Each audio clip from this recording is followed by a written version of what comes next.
All right, guys, welcome back to another episode of the Defying All Odds Podcast with your host, Jesse, my co-host. Rafa, you already know.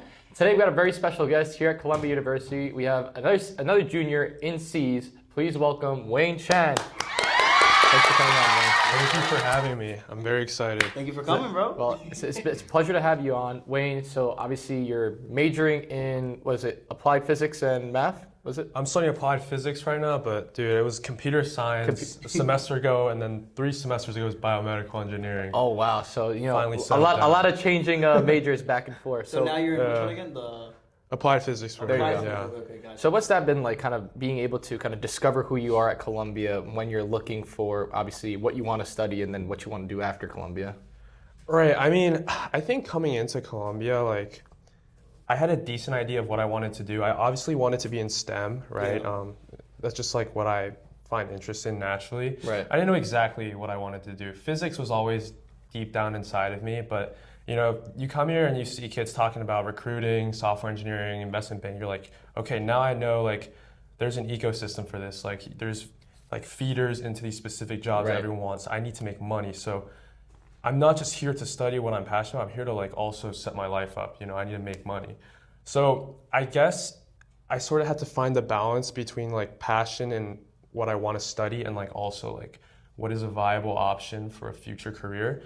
Initially I came in and I just completely shifted to the career route. Like I'm only here for a career. So I was going to become a doctor. And then I realized like, I think I don't want to become a doctor. There's other things I can do better. Maybe I'll become a computer scientist because half the kids here do that. Yeah. So I switched my major to computer science. I enjoyed computer science a lot. I think it'll always be a big part of my life, but I realized like I also don't feel like I'm enjoying the content. I miss physics, Like I miss that feeling in class. So you want to go back to that?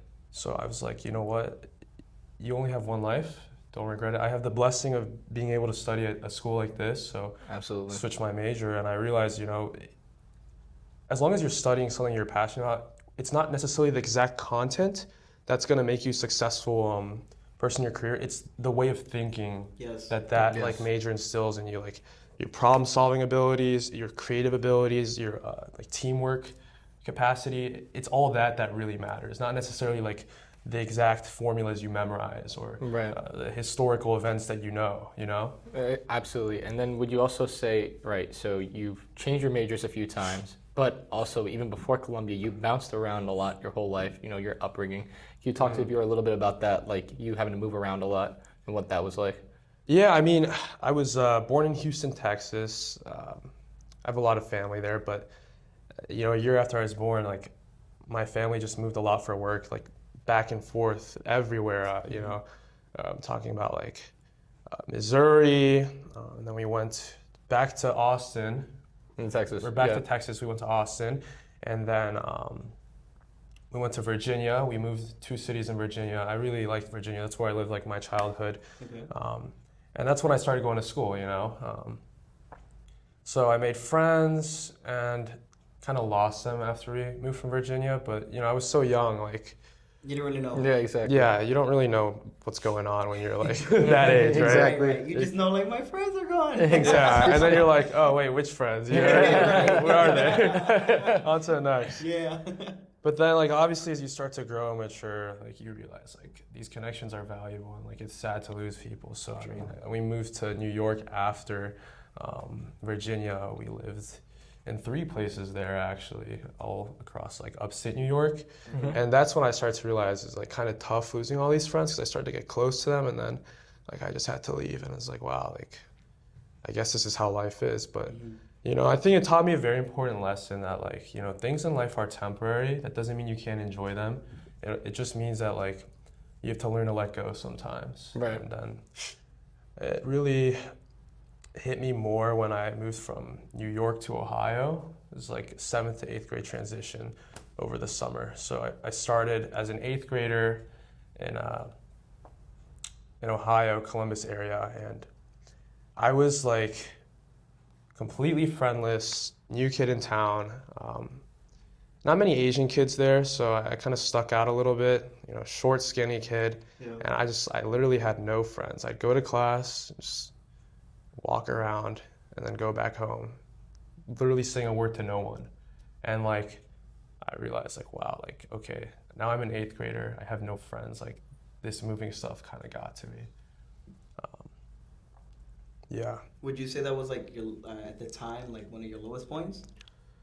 I would say at the time, yeah. Like, because what kind of 8th grader like doesn't want friends, doesn't want to know what's going on, and like obviously like I wasn't really big on school back then. You know, I didn't really like care that much. I didn't know its importance, Right.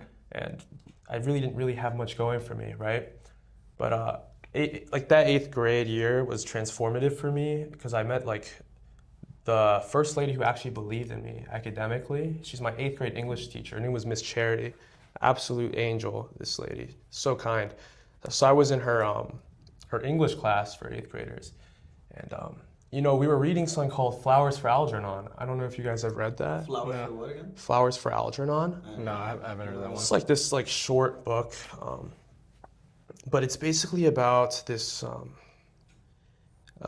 mentally disabled man who is undergoing research at like a neuroscience lab, and they found this like brain surgery that is able to make him extremely intelligent, like extremely intelligent. Okay. And they first start testing out this surgery on mice, and the mice become super smart. So they're like, all right, let's test this on a human. So then they test it on this man, and he becomes extremely smart, and essentially like overcomes like the disability that he had. And to me, like it was inspiring to see how like this man was able to like, because it's not just he becomes smart overnight. He has to work to become smart. He has to like train. He has to like struggle and push through it. And he does. He learns with his teacher. He puts in the hours. And even though like people are making fun of him, he still keeps going. And you know, I saw this book and it inspired me because I'm seeing this guy in the book doing. Obviously, it's not a real book, but still, like the core premise still stands. There's people doing harder things out there and believing in themselves when the odds are against them even more. Why can't I believe in myself? Exactly. You know? And then started talking to my teacher about this, Miss Charity, and she's like, you know, I believe in you, Wayne. Like, I know like it's been hard for you to like settle in and like, you know, academically, like, you know, we might be a little concerned about you. You might be concerned about yourself. I was never failing classes. I was like doing like proficient in normal classes, but I always wanted better, you know? Right. I just strive for more. I strive for more, you know, but I didn't know I was capable of it. And then she's like, you know what, like I believe in you. I want you in my advanced class. And then she's like, I'll talk to people, like administrative people, to try to make that happen. And obviously, in order to do that, I need to test out of things and take a lot of tests, Right. IQ tests, whatever. And you know, she set that all up for me. She got all those tests started. I didn't even study for them. I just took them, and by some God's grace, you know, I was accepted into her class. She's like, you know, Wayne, like I'll talk to administration about getting you into other advanced levels. And you know, by the end of that first half of the school year, I was in all advanced classes because of this teacher. Wow. This teacher's faith in So me. like put you like right on the right path, basically. Yeah, like this, you know. So I really owe so much to Miss Charity in that aspect. I got very lucky to meet her. But the Flowers for Algernon reference, you know, it's to me it also it sticks with me because what happens in the end is this surgery is temporary. They realize that, in fact, like the brain starts to redegenerate back into its like prior self. So he ends up realizing at his peak intelligence. So his peak intelligence is, we're talking like Einstein level. He's understanding extremely complex math and deriving it, whatever. But he starts to realize, okay, I'm gonna lose this intelligence. And he starts to have this like internal crisis, you know? And it's sort of an accelerated version of what I think everyone faces in life, you know? We all face death, we all face loss. But you know, that doesn't change the fact that what you have right now is beautiful and you have to enjoy it. And he sort of comes to that conclusion, you know? He's like, you know what, like, I'm very glad I got to experience this, you know, even though it was temporary, even though it's gonna end, like, I'm still very grateful it happened, you know? Yeah, I think it's so easy to look at where you're at in life and see all the negative things that are going around you, or even the positive things, and take it for granted, and not realize like you're not gonna get this moment again, whether it's good or bad. you're gonna Right. look back at it a few years from now and you're like, damn, like I was here and now I'm doing something else, right? I can't. get that. 100%. Like, I mean, none of us can be kids again, right? Point No. blank, period, right? Go we back, can't, right. we can't relive or re-experience, I should say. We can't re-experience that moment when we got to go to our very first park and run around the sprinklers and go down the slides or whatever Yeah. like that. Yeah, we can probably do it again at our ages, but it ain't gonna feel the same, right? So, and again, when you're a kid, you don't realize that. But Yeah. now as you grow, you realize those moments, you cherish it even more because you know you can't get it again. Exactly. So just like now you here in Columbia University, bouncing around from major to major and realizing that you still have so many opportunities to get better. But even all those other things that you didn't necessarily succeed in, right? Those are experiences that you got to learn that put you to where you are now. And Right. even through all the times you jumped out through state to state, it led you to that teacher who put you on the path that you are today. Absolutely. So, Very well so said. it's really just all about enjoying the now and understanding that the future's gonna come, right? And there's no time to waste. Enjoy what you got here. Absolutely. Exactly. Yeah, for sure. So now, like, obviously, you've been here at Columbia for 3 years now, Yeah. and you've obviously gone through a lot within that time frame. Even then, coming from high school, how would you say that, like, kind of you've embodied those experiences that you have in the past, and especially that teacher that put you on that right path to kind of continue to do well now and motivate you to obviously go on to graduate and do even better things now in the future? Right. So I think that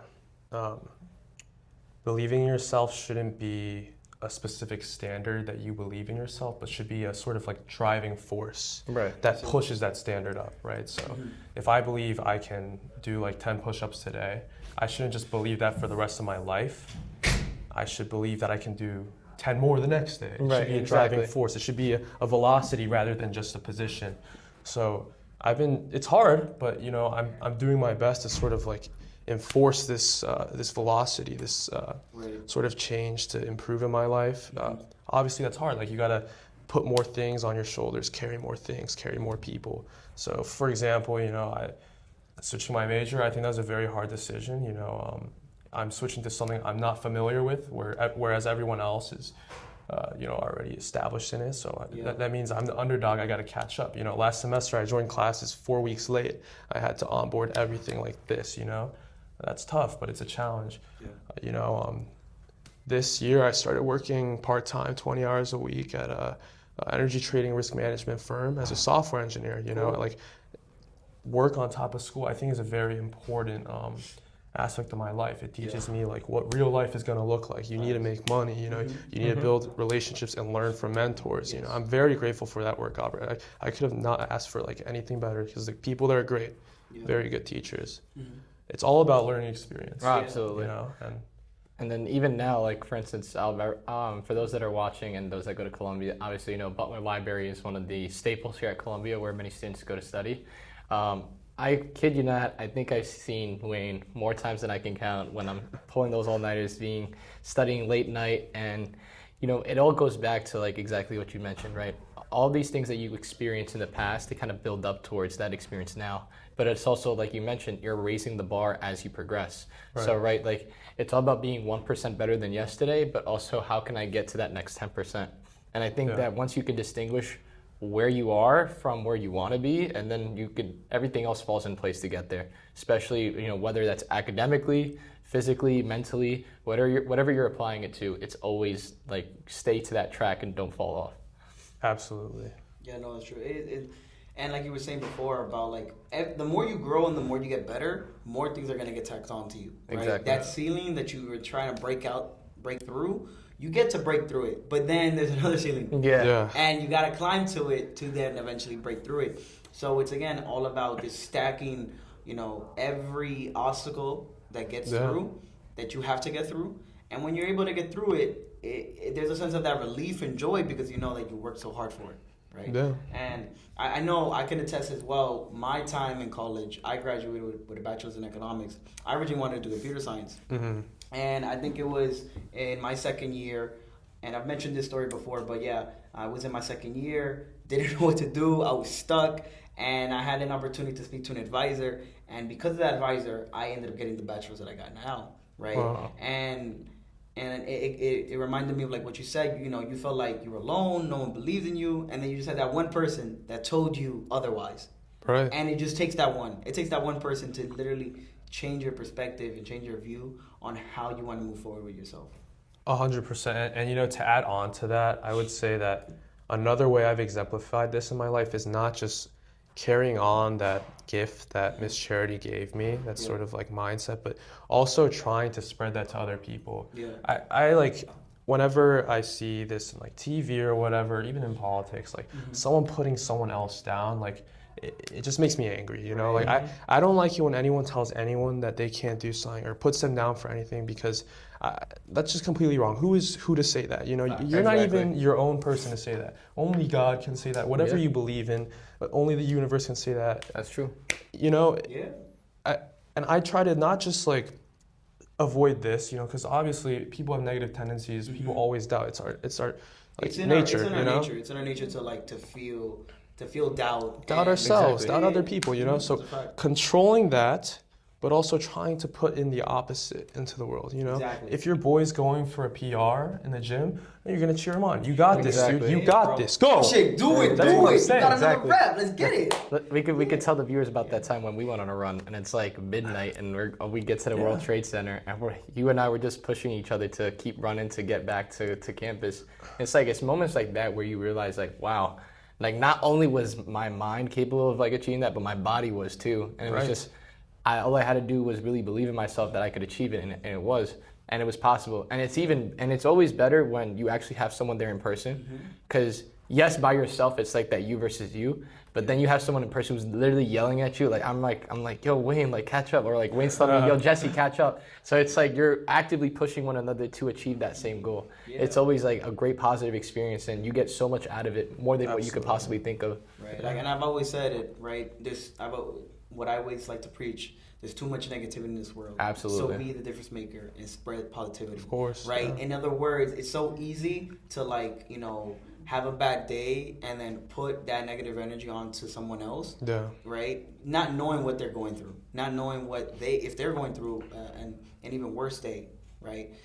Maybe if you just take a step back and be like, okay, maybe I'm having a bad day, but maybe I can make somebody else's day better. Yeah. Right? By simply just telling them something good. Right? Absolutely. From literally just say, oh, I like your shoes, or your hair looks great. That goes miles for someone. That's all it takes. That's all it takes. And it literally just, from that, can literally change everybody's point of view for their day, their month, their year, Yeah. whatever.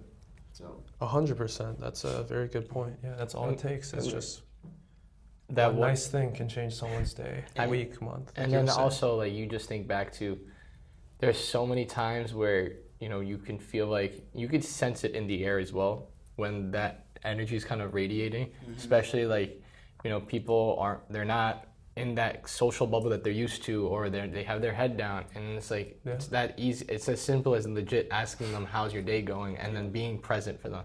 Because at the end of the day, if you can do that, then, you know, it's more likely not just going to happen to you, but it's also they're going to elevate themselves and then everyone else around them. So then it's like you're exponentially spreading that positive energy around you. And I'm going to ask you, like, again, because of your family and because of, you know, everything that was going through in your childhood, you had to bounce around. How has your family affected the way that you see or you pursue your life moving forward?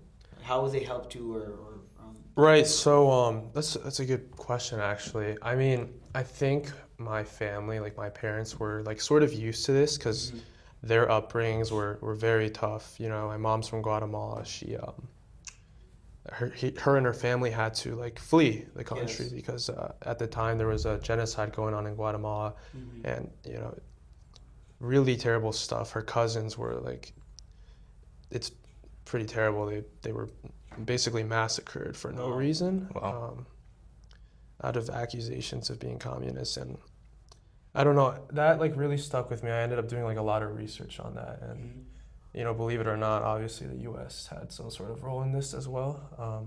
So that's why my mother's family came to America. So they had to leave everything behind, and that's kind of ingrained in her. My father's side came to America from China, sort of looking for a better life, because at the time, the communist regime was in its full sprint. Right. They sent my uncles and aunts and my dad to work on farms and cut wood, Wow. as like teenagers. So like forced, Yeah, hard labor. Like forced Hard labor. labor. Yeah. They took everyone's property. They took everyone's jewelry, and it was legally passed to the Communist Party. But you know what would happen if you didn't sign it away? Is everyone knows what would have happened. Right. Mhm. So you're left there with nothing. You're fitting a family of 6 in a 1-bedroom apartment.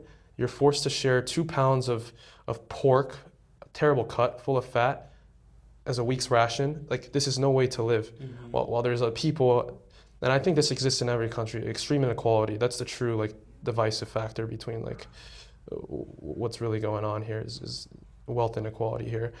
True. Essentially is extreme wealth inequality.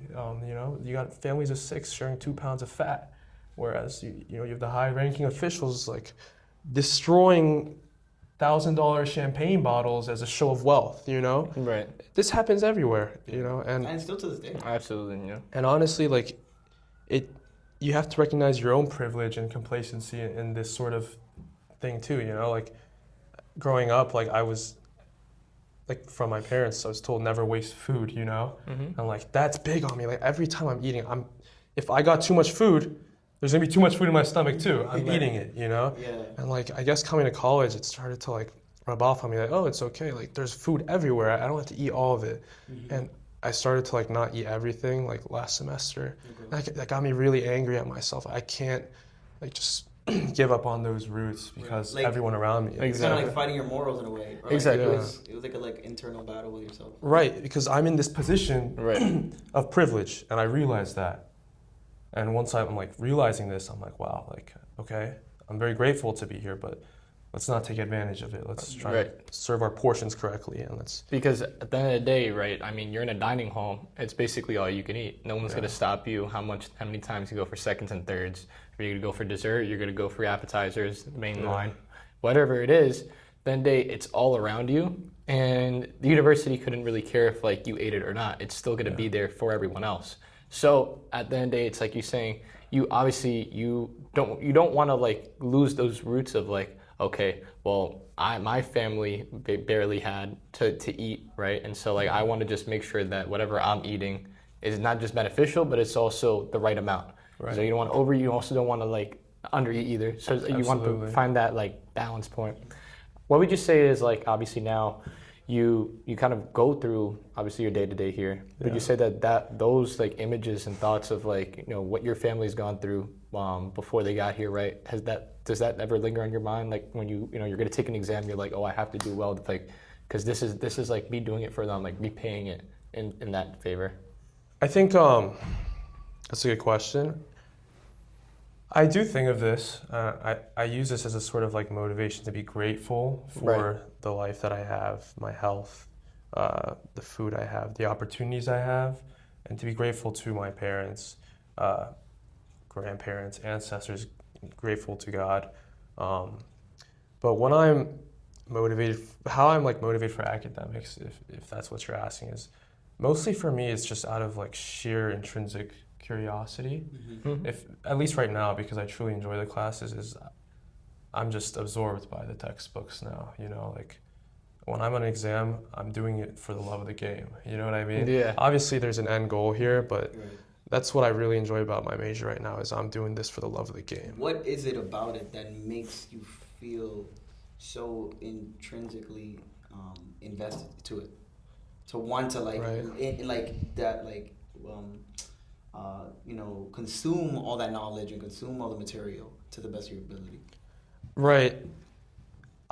In some way, I feel it's a little intrinsic. I've always been interested in like math, numbers, Yeah. physics, but to me, I feel a sort of more like deeper personal connection to physics and math in particular. Is I feel as if this is like my way to figuring out reality in a way, to understand reality more. Because honestly, there's no amount of money that I'm going to be able to take with me after I die. There's no amount of real estate, muscle. We have the same fate, Cars. basically. We all have the same fate, but I guess what really like sticks with me is that when I'm on my deathbed, will I know what I could have known? And I think knowledge is power. I think knowledge is not just power, but to me it's fulfillment, because knowledge gives you the power to help others. And that's what fulfillment really is you know, helping others, in my opinion. But also there's a sort of like existential fulfillment in learning about your reality. And to me, I do that through physics. I think it's one of the purest ways to do it. It's a very pretty subject. Math and physics, very pretty. Yeah. It's like self-consistent a lot, but it's also not self-consistent sometimes. That's true. And I got a long way to go. Me personally, I've always said like through education, I've always liked math as well. And I think what I've always found so enjoyable when it comes to math and everything, it's just that the path to get this, you know, it could be complex, but there's always a solution, right? Because numbers are the most concrete thing that you have, right? And I think with math, it's a language in itself, where if you start to study and understand how it's spoken, right, you start to see things much more clear in a more, in some ways, analytical sense, but again, in a more direct, like in your face. Right. Yeah, it definitely teaches you a different perspective to look at the world through. Yeah. Are you, I mean, with that, are you into like more like I guess when it comes to the greater world, as in just like space and all that stuff? Because I feel like when it comes to math and science, like you think more of the facts of the facts, right? So and then like science in general, or I mean more in the spatial sense, like do you feel like a similar attachment to it as well, or like do you find that like intriguing? Space? Yeah, in general, like I love space. But my main passion is really studying the like concrete subjects, you know, electromagnetism. I'm really interested in quantum right now. It's an amazing field. I have a lot to learn, a long way to go, you know. And the more I learn and partake, the more I realize that I don't know. Exactly, you know? that's so true. Crazy. That's true. I also think that like, I guess like more on like the pre-med side, we're all forced to take physics, but like obviously the very intro one, like the 1200 level. And you know, we're briefly exposed to it for 2 semesters, and then you take the lab as well for 2 semesters. But also I feel like there's also a lot that still applies even if you're not going into that field like of physics, right? Just the way you critically think analytically, and trying to contemplate, okay, how am I going to attack this problem in a way that's going to make sense not just for me, but also for whoever's grading my test, whoever's going to read over my solution. And you know that logical reasoning can go a long way, and it's the same thing that you apply, for instance, in the medical field when a doctor's with a patient. They have to go critically analyze, okay, what's the best course of action? All these onset of symptoms, I have to check off a box, okay, is it this, is it this, is it this? So going through that critical thinking process is like, those skills still transfer over. So I always found it very interesting, you know, that obviously some people will say, why do I have to take physics even though I'm going into the medical field? But in reality, a lot of those skills still transfer over. That's why they're present on the MCAT. That's why they're present even when you get to medical school.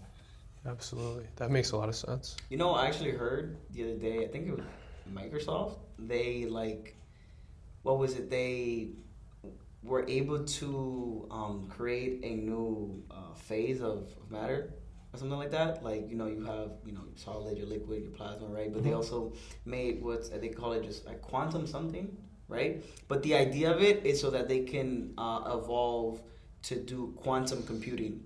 I don't know if you guys heard of it or anything like that. So I think it's pretty fascinating because it's like another step into just like another evolution to where we're getting to where we can create more things and try to find solutions without trying to like take a lot of risks. Because the idea is by using quantum computers, you can basically create something, right? Let's say like you have a blueprint, right? And you want to create, let's say, a new medicine. Now, you know, the way that we do it, it's all about you have to literally test it physically and figure out if it's actually going to work or not. But with quantum computing, you can basically do that, and it will actually give you the result right there. Exactly. So I think that's pretty cool. And again, that just goes all back to just learning the materials and finding how to get the solution through what you're trying to find. So, I mean, science in general is just so cool. Yeah, I think absolutely. science in general is super cool. So, and also I wanted to ask you, Wayne, being that you've been through so many, you had to move a lot and everything. I find it interesting how you said when you were in Ohio, it kind of really changed the way you saw everything. Yet you're back here in New York. Like, why is it that even though, from how you put it, Ohio was kind of like that, the inflection point for you, right? Yet you're here, you're back here, and chose to, continue your life in New York. Yeah, I mean, Ohio, I was there from age 12 to 17, so like a good portion of your adolescence. yeah, I think one reason could be attributed to just the fact that that age range is where people develop most, but I also think that the city where I'm from, or in Ohio, is full of great people, and I've been lucky enough to interact with them. For example, Miss Charity. I could name so many others, like my high school counselor, Mrs. Smith. It's usually always English teachers that have an impact on me. Okay. Mrs. York, Mrs. Gladhill.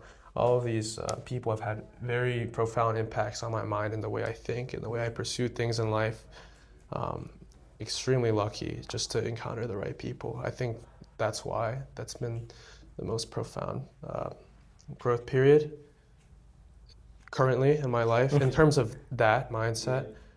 Also, a lot of my best friends I met there, people that inspire me, people that I try to be like in terms of whether that's like physicality or kindness, anything, And then coming back to New York, this is always my dream school. You know? Really?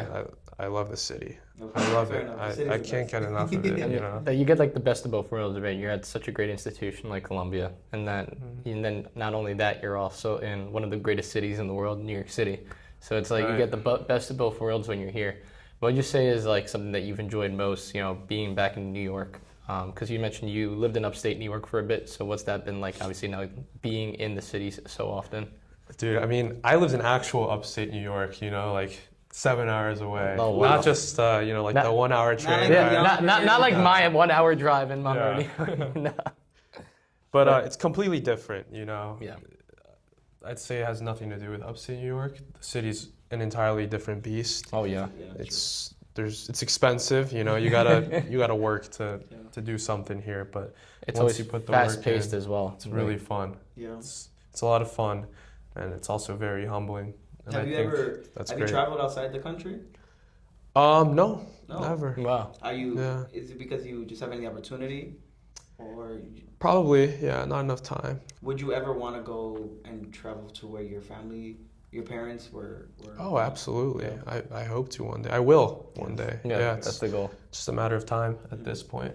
Yeah. And you don't hear a lot of people that are half, from Guatemala and half Chinese. Where do you say you feel like your roots, like you yourself, like more connected to? Right. I definitely feel like I have both inside of me. I have America in me too. Right.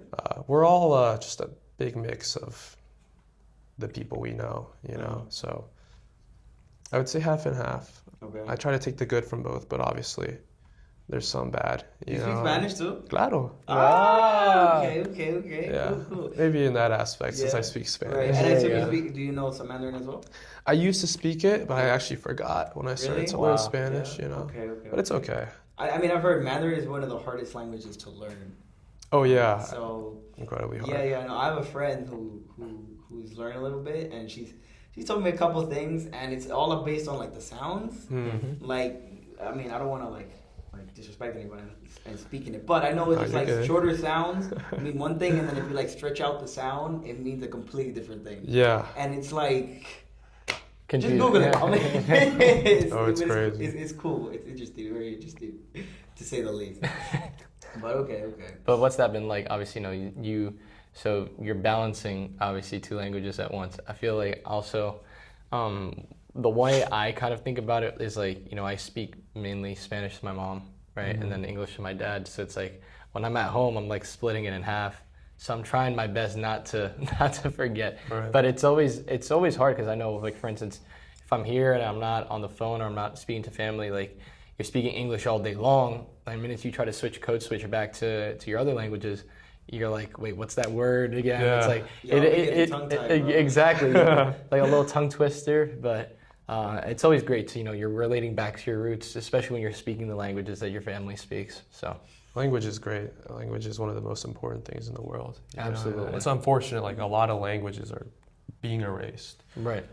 Erased in what way you mean? I mean, there's a lot of indigenous I communities see. that have been wiped out Mm-hmm. or are currently being wiped out, actually, Yeah. or have been in the past. And, their language goes with them. I They're see. not just wiped out physically, but also culturally, Yeah. Yes.